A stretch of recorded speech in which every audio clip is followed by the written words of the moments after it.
Shia LaBeouf is a big fan of performance art, and recently he put himself in another performance art situation that's actually going on right now.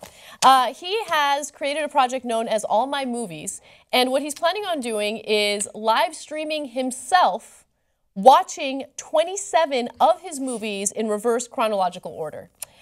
So this is literally what you see if you watch the live stream. And he's opened up this New York City theater to patrons who want to experience this with him.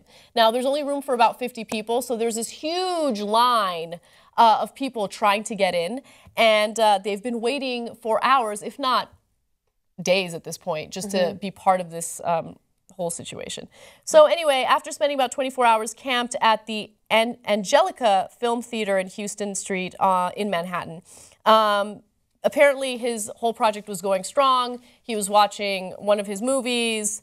I don't really know what to say about this. At the theater and online, people would watch a live stream that showed Mr. LaBeouf staring at the movie screen, wearing a white hooded sweatshirt and a blank expression. And technically starring. What do you guys think about this? I went through a few different emotions, and I'd like to walk you through that experience. So at first I was like, okay, this is such an indication of the horrors that can happen to child stars. And you mean when we see this time and time again. And then I was like, okay, well, he's still trying to like stay relevant. He's kind of like, you know, Madonna, who every few years makes out with somebody else to get back in the limelight. So he does his little projects here and there. And then I was like, wait, this is really sad. And I feel like we should be using our resources to like provide him help. Like he's clearly having some sort of mental issue. He's sitting there, like I watched a good 30 seconds of it and I was like, this is really hard for me to watch. And that's why people are lining up, because people like to watch a train wreck, but instead of like letting the train get wrecked, why don't you just offer him some help? I unsurprisingly disagree with you 100%. And I understand where you're coming from, because that's exactly what I thought initially, but this is performance art. And it might seem edgy and controversial, and it might seem like Shia LaBeouf is like bipolar or he's crazy, but that's the easy way out. And after digging into this and after looking at like other performance artists like Marina Abramovich. Look at you with your investigative reporting. Yeah, this is what we do at TYT. We investigate, okay?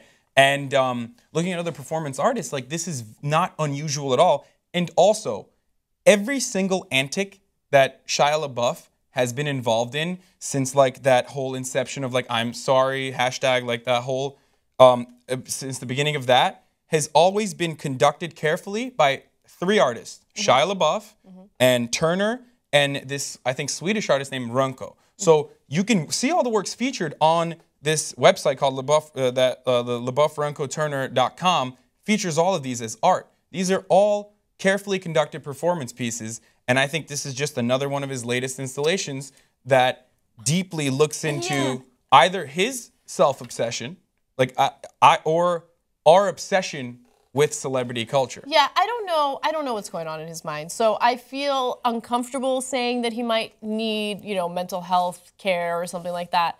But at the same time, it could be possible because he was a child star, and a lot of child stars are given way too much, way too quickly. Their childhoods are not, you know, similar to other kids, and that could be difficult for them. I don't know if all of that plays a role, but what I do know is that we literally stream ourselves watching the debates every time a debate happens. I know. So for me to be like, oh, he's weird, is We've kind been of streaming hypocritical. for 10 years straight, guys. This year is the 10th anniversary of our live stream. It's been Just a on little for plug. 10 Little plug for you fucking guys. years. How crazy is that? And then we make fun of Shia. But no, but seriously, think about it, okay? I want you both to think about I'm this thinking for a about second. it. I have my thinking Just think cap about it for a on. second. No, listen, look, because we're watching and talking about a celebrity watching himself for 72 hours straight. People are tuning in. People are going there. People are super obsessed with it.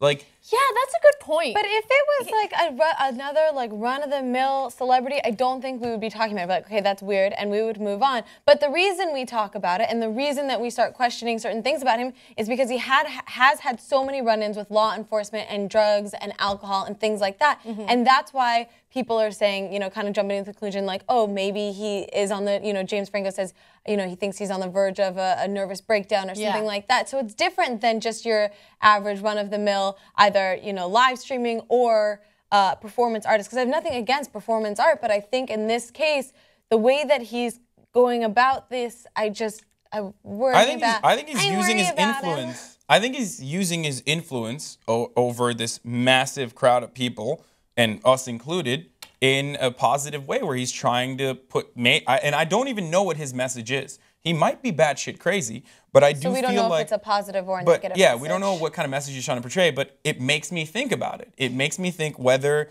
this is like him showing off his narcissism or trying to make a statement about narcissism, or our involvement with, as a society, with artists' lives the behavior. Sorry to interrupt you. You do make a really interesting point, because I even though I presented it and I knew it, I never really thought about it. He's watching himself in these movies, and some of these movies, like the Transformer movies, are freaking terrible, right? And then some of them are actually really great movies that I enjoyed personally. So like to kind of like watch, I didn't see that. To sit there and kind of watch his reactions to his own performance and to some of these movies would be interesting. Am I gonna do it? No. Would I wait? Would I wait in line to see it? Hell no. Right? Yeah. But there could be an interesting statement made through this